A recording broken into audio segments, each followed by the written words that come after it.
Hello again, and welcome back to my lesson.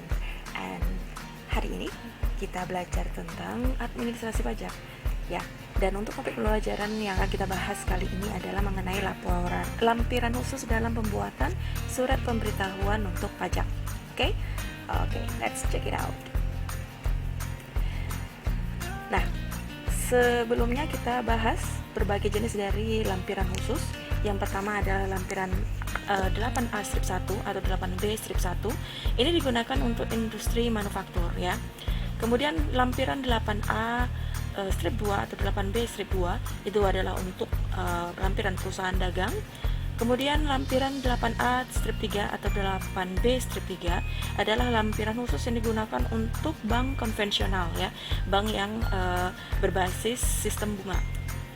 Kemudian lampiran 8A strip 4 atau 8B strip 4 adalah lampiran khusus yang digunakan untuk bank syariah, yaitu bank yang menggunakan sistem bagi hasil.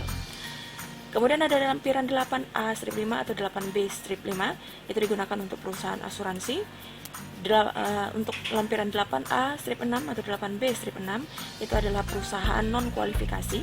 Maksudnya non kualifikasi ini adalah jenis perusahaan yang tidak termasuk dari 8 jenis perusahaan yang ada masing-masing lampiran khususnya, ya. Jadi dia masuk ke lampiran 8A strip 6 atau 8B strip 6. Kemudian ada lampiran 8A strip 7 atau 8B strip 7. Itu digunakan untuk perusahaan yang bergerak di bidang dana pensiun. Tahu ya, dana pensiun, ya, lembaga dana pensiun kita pernah mempelajarinya di lembaga bank dan lembaga keuangan lainnya, ya. Kemudian ada lampiran 8A strip 8 atau 8B strip 8 yang digunakan untuk perusahaan pembiayaan, ya, seperti leasing gitu. Oke, nah perhatikan di sini ada dua lampiran, ya, yaitu kode hurufnya berbeda, yaitu A atau B.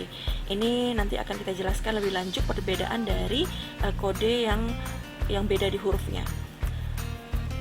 Nah, kemudian kegunaan dari lampiran khusus ini itu untuk mempermudah dalam pembuatan SPT, ya, surat pemberitahuan khusus untuk PH badan, ya. Jadi untuk PPh badan yang berkaitan dengan badan usaha, mereka dalam membuat SPT-nya itu digunakan lampiran-lampiran khusus ini. Nah, jadi nanti, ya, kode lampiran yang tadi yang saya sebutkan, kenapa ada yang mengandung huruf A dan kenapa ada yang mengandung huruf B. Nah, A digunakan untuk wajib pajak yang menyelenggarakan pembukuannya dalam mata uang rupiah, sedangkan B digunakan untuk wajib pajak yang menyelenggarakan pembukuan dalam mata uang dolar US. Jadi kegunaan huruf ini, kode huruf ini adalah untuk menentukan pembukuan mereka memakai mata uang apa. Nah, ada 3 elemen data, ya, yang terdapat dalam formulir lampiran khusus tersebut, gitu. Jadi di dalam lampiran-lampiran khusus ini ada beberapa elemen, ya, 3 elemen langsung, gitu ya, yang masuk atau yang terkandung di dalam formulir tersebut. Yang pertama adalah elemen laporan laba rugi, ya, artinya adalah unsur-unsur yang ada di dalam laporan laba rugi itu masuk ke dalam lampiran khusus ini. Kemudian elemen neraca, ya, seperti aset, kemudian apa saja kewajiban dan modal, nah itu masuk ke dalam elemen neraca. Kemudian yang ketiga adalah elemen transaksi dengan pihak yang mempunyai hubungan istimewa.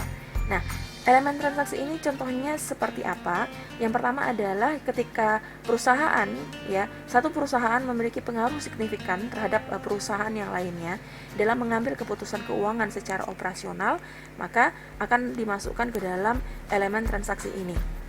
Kemudian kalau misalkan ada lagi adanya pengalihan kewajiban atau sumber daya dari pihak yang satu, ya, dari perusahaan yang satu ke perusahaan yang lainnya, maka nanti akan masuk ke dalam elemen transaksi dari pihak yang mempunyai hubungan istimewa ini.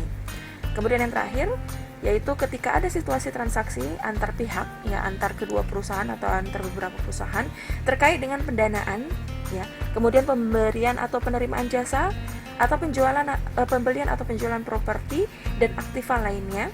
Kemudian kalau ada garansi atau penjaminan, dan ada pembelian dan penjualan barang, serta kalau ada kontrak manajemen.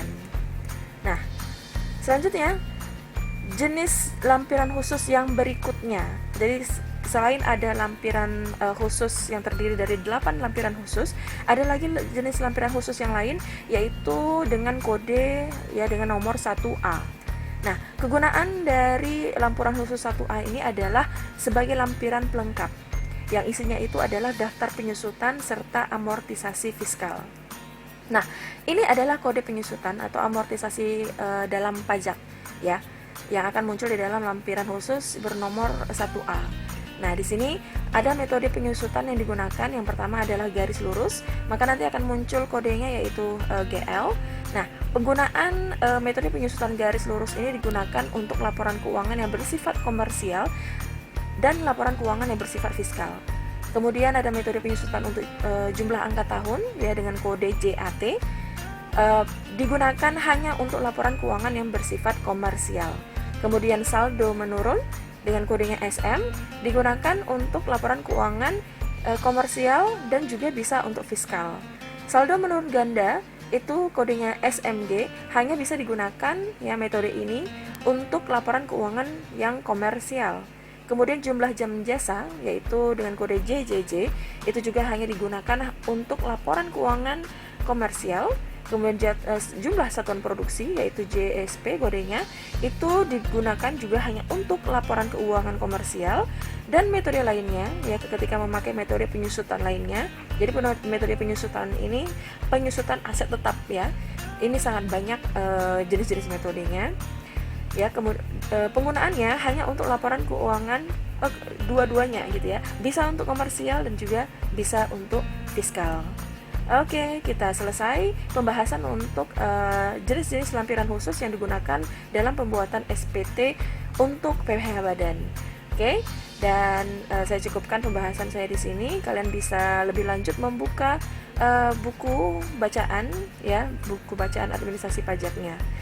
Nah, terakhir ya adalah pertanyaan-pertanyaan yang harus kalian jawab sebagai tugas kalian pada hari ini. Oke guys, saya selesai ya, saya cukupkan sampai di sini dan goodbye, see you until next time and assalamualaikum.